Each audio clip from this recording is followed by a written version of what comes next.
nga ba mag-remixing sa Reels? Okay, para makapag-remix sa Reels, una, punta muna tayo sa ating Facebook account. Okay? Punta tayo sa ating Facebook account. Pindutin lamang ang Facebook.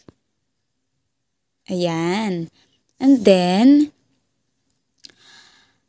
dito sa Facebook, pindutin lamang itong Reels. Or kung gusto mong mag-search, pwede din. Okay, halimbawa, pindutin natin itong Reels. Then, ito. Ngayon, titingnan natin kung pwede natin siyang i-remix, okay? So, pindutin lamang natin itong tatlong tuldok. Ayan.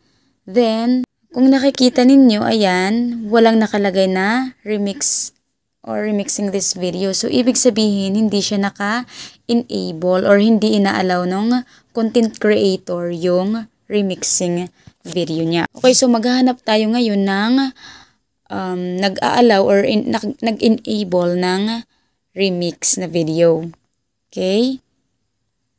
Hanap tayo.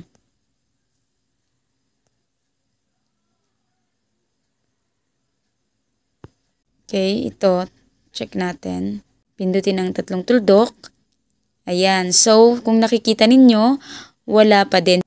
Hindi pa rin siya naka-allowed or hindi pa rin naka-enable ang kanyang remix or kanyang remixing. Okay, hanap pa tayo ng iba.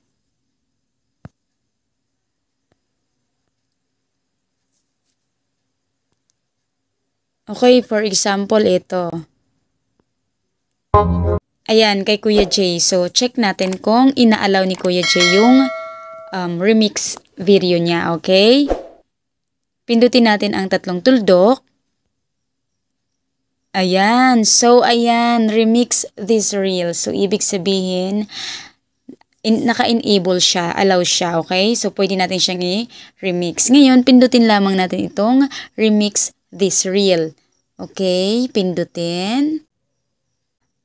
Merong nakalagay dito ng audio and effects. So, pwede natin siyang, yung sa effects, pwede natin siyang pindutin para lagay ng effects kung gusto nyo ng effects. Okay? So, choice nyo din yan kung gusto nyo maglagay. Pero kung ayaw nyo naman, okay lang din. Okay?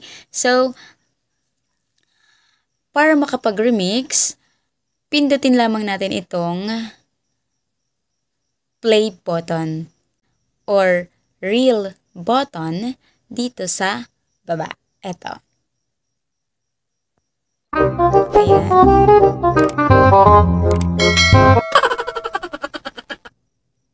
Ayan. Oh my God! Wow! Huh? Oh, no, no, no, no.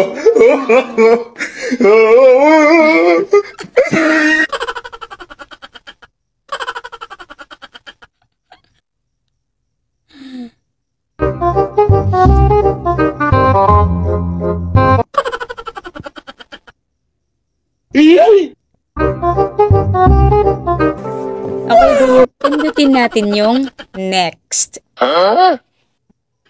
Oh, no, no, no, no. Ayun. O, diba? Dali lang. Then, describe your reel. You can also add hashtags here. So, nasa yun na kung paano ba i-describe yung reel mo, okay? So, kung ano ba yung ilalagay mong hashtags dyan. Kung halimbawa gusto mong maglagay ng hashtag. So, ikaw na yung bahalang maglalagay ng kung ano yung gusto mong ika-caption dyan, okay? Then, pindutin lamang itong post.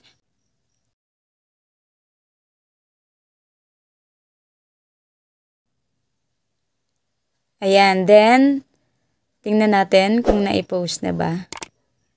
Check natin. So, check natin dito sa ating reels. So, ito na nga siya. Ayan. Diba?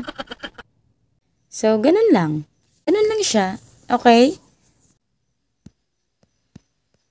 Sana ay nasundan ninyo ang ating video at kung nasundan nyo nga ang ating video, please don't forget to subscribe and pakihit na din ang notification bell para magiging updated kayo sa ating ipopost na bagong videos. Okay? And of course, don't forget to leave a comment below kung halimbawa meron man kayong hindi naiintindihan sa ating video at subukan kong sagutin ang iyong mga katanungan. Okay, that's all for today. Thank you for watching.